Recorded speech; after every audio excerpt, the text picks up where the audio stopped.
All right. Well, thank you so much to everybody for being here today. We really appreciate it. And we are excited to talk to you about what schools need to know about offering non-dairy beverages following the passage of the Whole Milk for Healthy Kids Act. Um, a little bit about me and our coalition, the Plant Powered School Meals Coalition. My name is Chloe Waterman with Friends of the Earth. And we, Physicians Committee for Responsible Medicine, who you'll hear from later, as well as dozens of other organizations, are part of the Plant Powered School Meals Coalition, which is organizing this webinar. We exist to support nutritious and delicious plant-based foods in K through 12 schools. We have membership, including students and school food service directors, state agency personnel in their personal capacity. So if you're interested in joining the coalition, there's a link here, and Maeve will put the website in the chat. To go over what our plan for today, I'm going to start with this overview and introduction. I'll pass it over to my colleague Stephanie, who's going to talk about the health and inclusivity case for offering and students choosing soy milk at schools. Deborah at the Physicians Committee is going to go over the legal considerations for operators to be aware of. And then I will go over some practical implementation tips, some resources, some best practices. And then you'll have the opportunity to hear from some students about why offering soy milk in schools is important to them. With that, I will turn it over to you, Stephanie. Awesome. Thank you, Chloe. So hi, I'm Stephanie McBurnett. I'm a registered and licensed dietitian and nutrition educator with the Physicians Committee for Responsible Medicine. I've been working in the chronic disease space for about 5 years, but I have a special interest in pediatric nutrition. I actually have two kiddos who are 8 and 10, so third and fifth grade in the public school system. So I'll be talking about choosing soy milk at school. So why is milk even on the plate? I know most of you know this, so I'm going to breeze through, but there is historical nutrition support, right? So if we school meals were launched to address malnutrition, and they're serving roughly 30 million students meals a day. And the CDC actually states about 50% of daily calories. And milk contains key nutrients of public concern for children, nutrients such as vitamin D, calcium, potassium, and then protein, even though it's not a nutrient of concern, it is important for kids and it is found in milk. So we like to say, milk contains some key nutrients. Milk is easy and reliable. It's low cost, widely available, easy to store and serve, typically familiar and accepted by most students. And for students that have food insecurity, school milk may be their main source of the nutrients listed above. So we kind of already know this. And next, I want to talk about school milk access timeline. Again, breezing through this because you most likely already know this. So 2010, the whole milk was removed with the Healthy Hunger Free Kids Act, mostly to reduce saturated fat and calories. But from 2012 to 2024, access to alternatives was a little bit tough. My own story, my husband's military, so every time we moved mid-year, it was tough to get in with a pediatrician because insurance only covers it once, a wellness visit once a year. But luckily in 2024, there was a memorandum that expanded access. And I actually took advantage of this because we had moved to Washington State and there's a shortage of pediatricians. And so I wasn't able to get in for 6 months for my kids, or one of my kids is lactose intolerant. And so I actually did utilize a dietitian letter. Now, granted, I'm not licensed in Washington, I'm licensed in Maryland, so I had to find another dietitian. So it was a little bit tricky, but I was able to get that letter for my kids. But now in 2026, with this policy shift, school may serve non-dairy beverages that meet the standards with a renewed focus on choice and flexibility. And then why are we here today? Right, for new opportunities and responsibilities. So let's talk about milk next. So exploring what milk delivers. There's nothing magical in cow's milk inherently. It's just that it has these nutrients that were listed before. So if we look at calories between these three different types of milks, they're roughly the same, a little more in whole milk. Next, we have protein, pretty much the same across the board. Looking at calcium, 306 milligrams, 310, 450. Again, similar. Vitamin D, we see the same story, 96, 104, 120, and potassium, 374, 391. So if we just pause here, these milks or these drinks all look very comparable. Where they do differ, and as a dietitian, I'm very attuned to this, is kind of in the fat content, where we see, childhood obesity on the rise. I do kind of notice these next stats. So, the fat in whole milk is higher at 7 grams, 2 in 1%, and about 4.5 in soy. And then saturated fat, which is the fat that has been linked to, rising cholesterol levels, we do see over 50% of the fat in whole milk and 1% is saturated fat with very low 0.5 grams in the soy milk. So why are families choosing non-dairy milk? Well, the main reason is going to be lactose intolerance, but there are other reasons, and I do want to touch on those as well. So we'll continue to talk about lactose intolerance. So what is it? So lactase is an enzyme made in the small intestine, and its job is to break down milk sugar. Lactose is only found in mammals' milk. It's not found anywhere else in the diet. Lactase breaks it down into smaller compounds, glucose and galactose, and absorbed into the bloodstream. Why do some children not produce it? Well, babies produce high levels of lactase mostly because they're drinking mammal's milk. They're drinking mom's milk. But after weaning, most mammals, not just humans, their lactase production is reduced. We only see in humans, we see a slight genetic adaptation about 8,000 years ago that is allowing us to actually continue to produce lactase to break down milk sugar. So what happens when we don't have this enzyme? Well, we start getting, it moves into the colon or the large intestine where the gut bacteria actually ferment it, and it causes some bloating, discomfort, cramping, diarrhea. So you probably all know this, but lactose intolerance isn't a preference. It's just something, genetically. But how common is it? In the world, it's a little more common. About 65 to 70% of the world's population has reduced lactase. But in the US, it is lower than that. It's about 35 to 40%, about 1 in 3 individuals. And in different communities, you see varying levels of lactose intolerance, with Caucasians being kind of on the lower end. Symptoms, again, I already touched on this: stomach pain, cramping, bloating, diarrhea, with symptoms usually within 30 minutes to 2 hours. I'm going to pause here for a second because I have a story. My daughter was a year and a half at daycare, and her teachers kept asking me for diapers. I'm like, okay. A few months later, they're like, Ellie just has a blowout diaper every day, every afternoon, blowout diaper. And I was kind of shocked because I had never heard this before. And then I realized my husband's lactose intolerant, so we don't have dairy at the house. And she was having dairy at school and only really affecting her during those school hours. And so I just feel kind of bad now. This is how we found out she was lactose intolerant, right? Having diarrhea every day.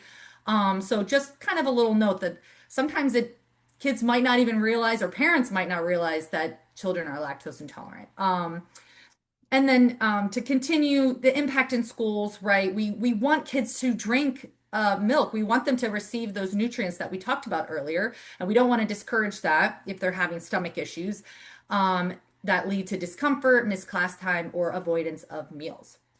So that's one reason why soy milk would be great to have on the menu. But another one is dairy milk allergy, which is completely separate from the digestive condition.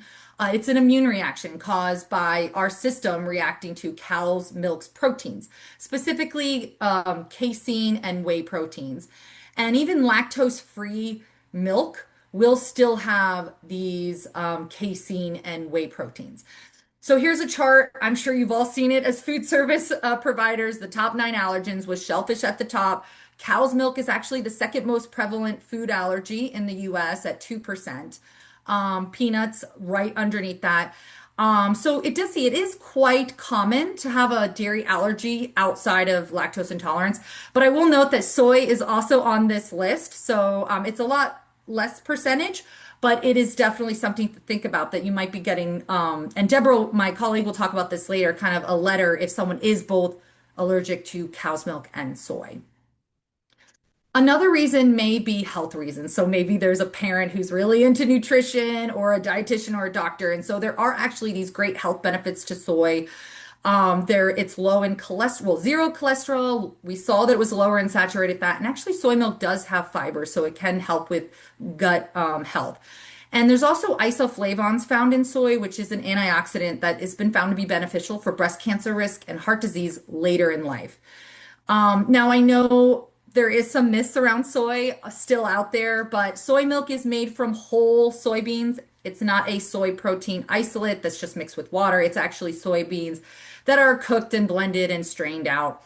And actually, just to kind of put this myth to bed, soy foods are healthy and safe. This is from the American Cancer Society Science Department. And soy milk was not found to affect puberty in either boys or girls from the Academy of Nutrition and Dietetics.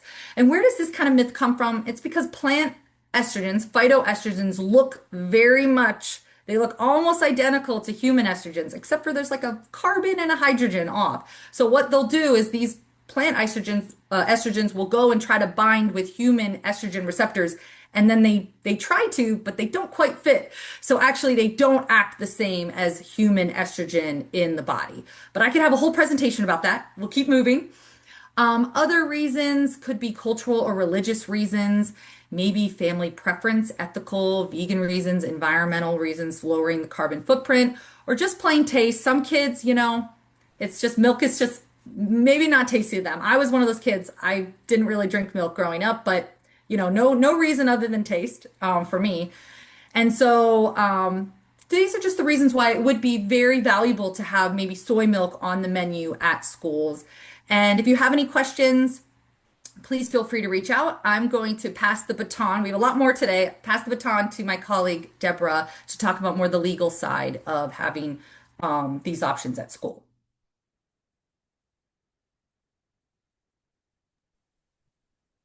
Hi, everyone. I'm Deborah Press. I'm a lawyer at the Physicians Committee for Responsible Medicine, a colleague of Steph's. And I'm going to talk to you about the legal changes that this new statute made to your ability to serve non-dairy options at school. Okay. Next slide. Okay, so this is an overview. What does the new law change? So these are the two big things with respect to non-dairy beverages. So now schools must accept a parent or guardian note for disability substitutes. You no longer need to do, all of that burdensome legwork like Steph was talking about to get a doctor's note for a disability.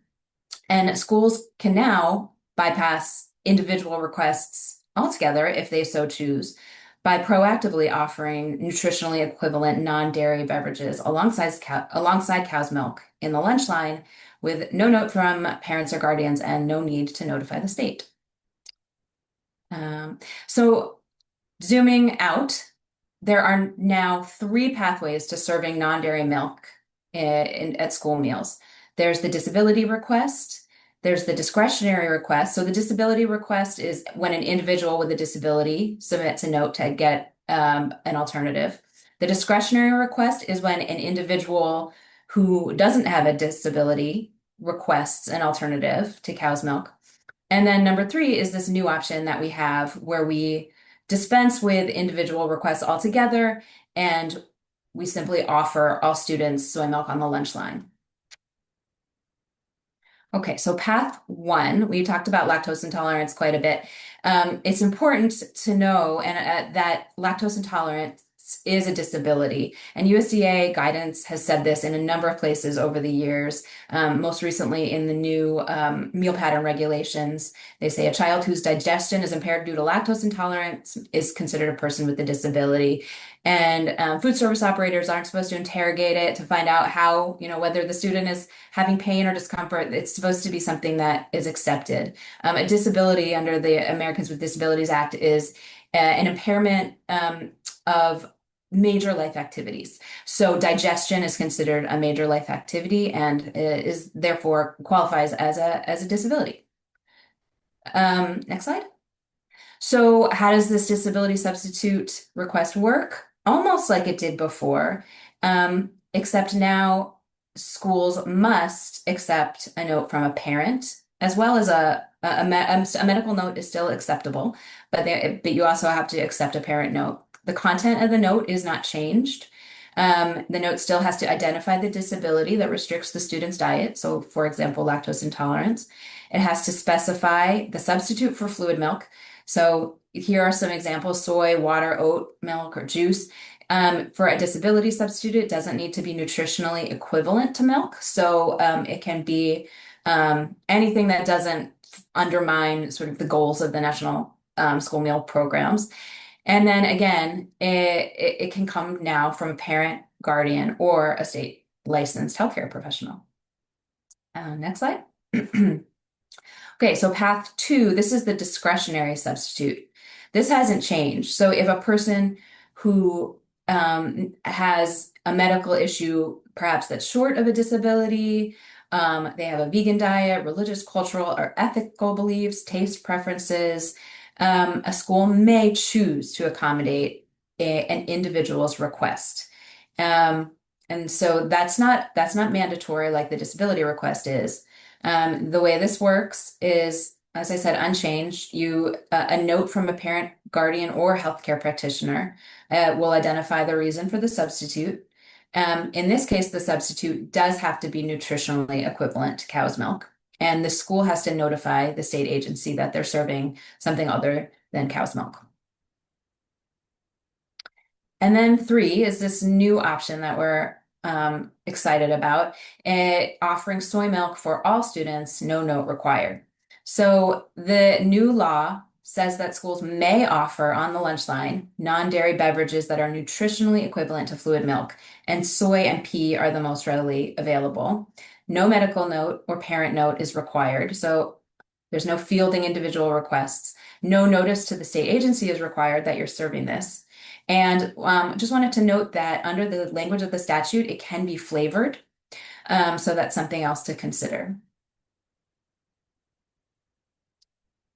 Okay, so which meal programs does the new law apply? So the way the statute is written, it's only the lunch program, but this is usually how a lot of the changes occur to the school meal programs.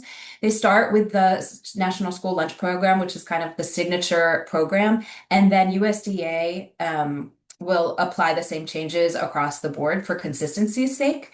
So I think, I know there's a lot of concern right now, but I think given a little bit of time, USDA will likely apply these new requirements to other programs the way they have done for other requirements made just to one program or another. But we encourage you to ask your state agency and to reach out to USDA to share your concerns to make sure that they do it in an expedient manner, because I know that can cause a lot of inconvenience for those of you who are trying to plan and run efficient meal programs. And then lastly, who pays for the soy milk? So this does present an excess expense. As an approved meal component, soy and pea milk or nutritionally equivalent dairy alternatives are reimbursable, but the school has to assume the excess cost. So that is an additional challenge to proactively offering alternative milks on the school lunch line. And I think that's my last slide.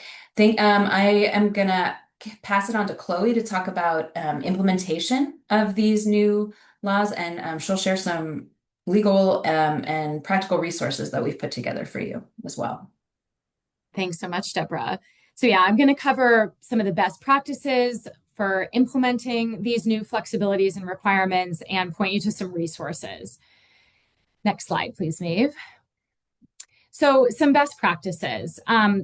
Choose that pathway number 3. Offer soy milk alongside other fluid milk on the service line.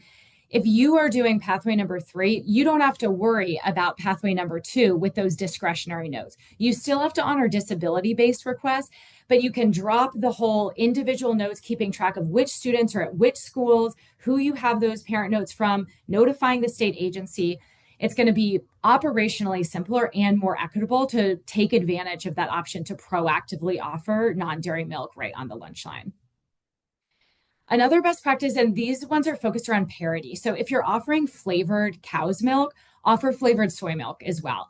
part of the goal of this, as Yandel is going to talk about in a minute, is inclusion. We want students who are lactose intolerant or not to feel included. And if their peers are able to have chocolate milk, but they don't have a chocolate version in their option, that can lead to students feeling excluded. If your school already opts to offer only unflavored milk, excellent, and mirror that with the soy milk as well. Another best practice, again, if you're doing things like offering smoothies with cow's milk as a way to encourage students to consume cow's milk, you can offer that with soy milk as well. And then ensuring that parents, guardians, and students are aware of their right to request substitutes to cow's milk. So providing this information about disability and discretionary substitutes on your department's website, in the cafeteria line, in any paper documentation provided to families, and in all languages spoken by the community. So this is a new, this is a change in the law. And as Stephanie talked about, for many families who have lactose intolerance, they don't think of it as a disability because it is a genetic trait that is common in their community. And so they may not know, they may see, okay, I can request an option based on a disability, but they may not know that lactose intolerance is considered a disability. So make sure you're noting on your disability forms in the information, look, if you have lactose intolerance, you're entitled to this right. This is also a way that state agencies can help. I know we're mostly focusing our message here towards school food operators, but state agencies provide model forms in many cases. We will have a link to some model forms that we've created. This is a great opportunity for state agencies to help school districts in streamlining the process for how these requests are made. Next slide, Maeve. So that's what I was just talking about, this streamlined process. And then for affordability, we know that this is a challenge and these best practices are not a comprehensive solution. I know this is going to be challenging for schools. We do hope that as more schools are ordering fortified soy milk, the price comes down and it becomes more affordable. But soy milk is shelf stable. I know some of you are getting shelf stable cow's milk too. Some of you are still getting refrigerated cow's milk.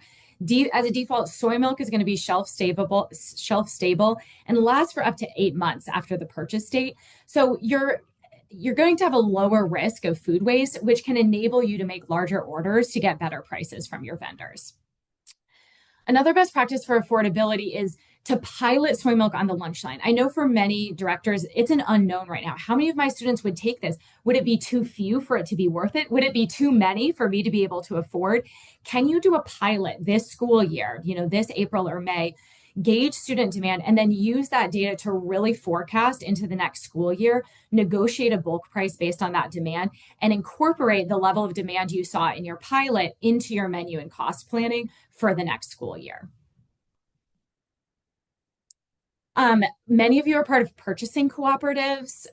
Can you leverage your purchasing cooperative? Can you talk to other school districts in your same region about going in together on soy milk to get some better pricing from your vendors? Next slide, next one. And then this one is, I have another slide to explain this as well, but you might want to consider limiting the availability of the more expensive cow's milk options that you're not required to serve, such as whole milk and lactose-free milk, to create the resources and operational efficiencies that clear the path for offering soy milk. Next slide, Maeve. So this lays that out. So let's go through the different types of milk here. For reduced fat cow's milk, like with all of the options, you're going to get your essential nutrients, like Steph talked about. It's low in saturated fat, but it's not going to be appropriate for students with lactose intolerance, not appropriate for vegans, students with dairy allergies, but it is lower cost. You're required to offer it. You're required to offer 2 types of cow's milk. So we are taking for granted that you're going to be offering reduced fat cow's milk. But between these other 3 options, you have some choices. These are all a little bit more expensive and you're catering to students with different needs.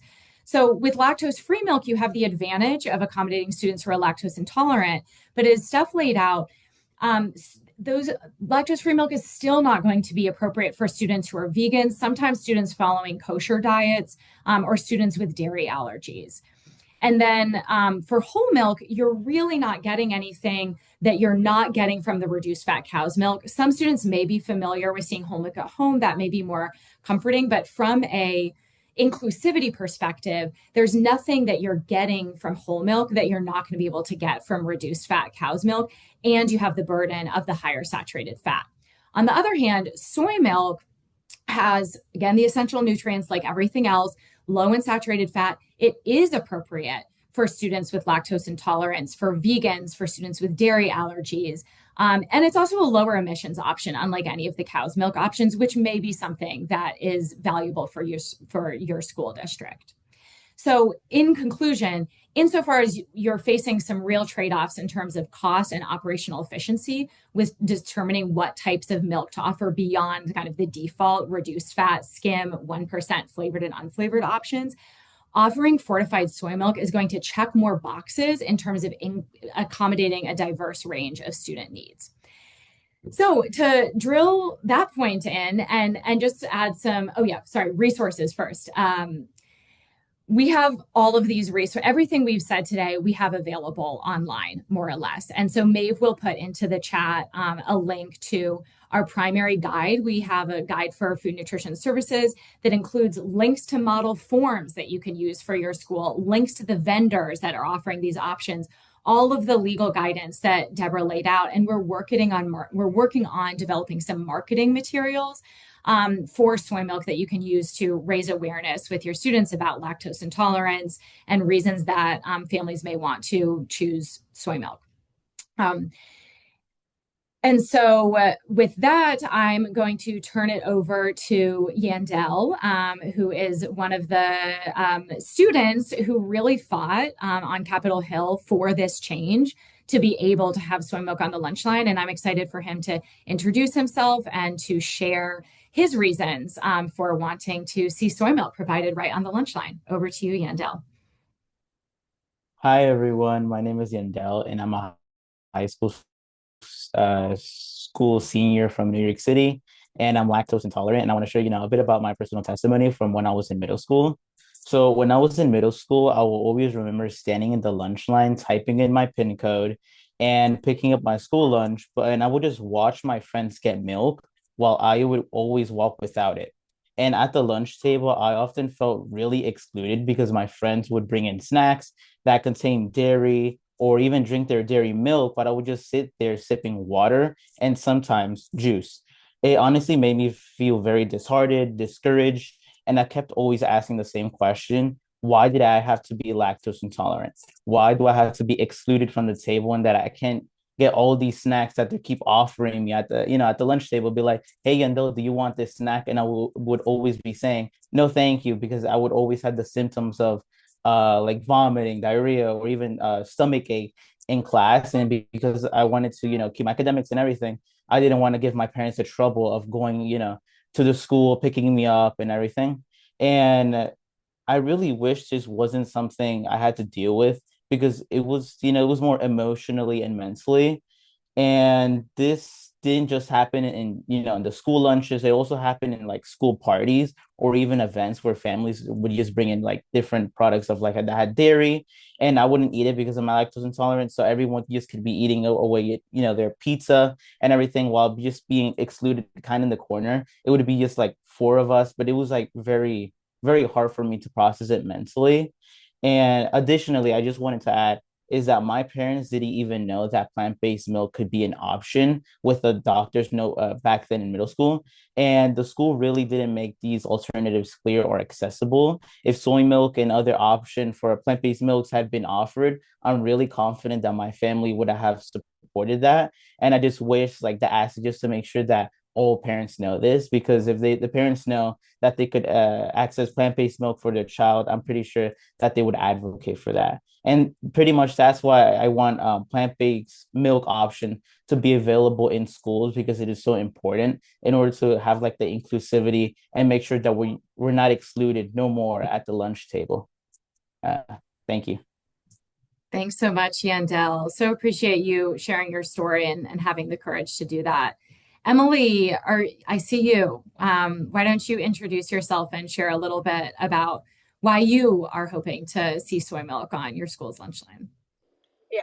My name is Emily. I'm from New York City, like Yandel, and I go to Beacon High School. And for me, I'm not lactose intolerant, but I definitely prefer to have soy milk as an option. And like Yandel, like there was a point where I didn't know that there was plant-based milks. I remember the first time like I became aware of this was in middle school when um actually it was Kelly. Kelly came to do a taste testing event and like kind of changed my life because I was like, whoa, like I didn't even know that this was an option. And that's the very first time I was exposed to plant-based anything that I was like aware that I was eating. So for me, like I know that a lot of my friends are lactose intolerant, and for me, like I genuinely prefer to have like soy milk on the lunch line because I wasn't exposed to this, and I feel like a lot of students aren't exposed. A lot of people aren't even aware that there are plant-based options for milk, and they're not getting the proteins and the nutrients they need because most people are lactose intolerant. So having this on the lunch line is very, very important for students, especially like me who work hard all day. Like I have a vitamin deficiency, and like I know that I need to get a source of protein, and when I don't get enough protein or enough anything in me, like there are days where I completely just feel drowsy and dizzy and nauseous and fatigued. And just knowing and having that option for students and giving them the proper nutrients that they need, despite whether they may be lactose intolerant or they may just not really like cow milk, is very fair, and it should be accessible to everybody, especially for parents. Like Yandel mentioned, there are parents that don't know about this and are not giving their like kids enough nutrients because they are lactose intolerant. So for me, it's very much important not just to have an option that I prefer, but also to see a lot of students get the proper nutrients that they need, because it's not right to strip any student of like the nutrients that they need, really.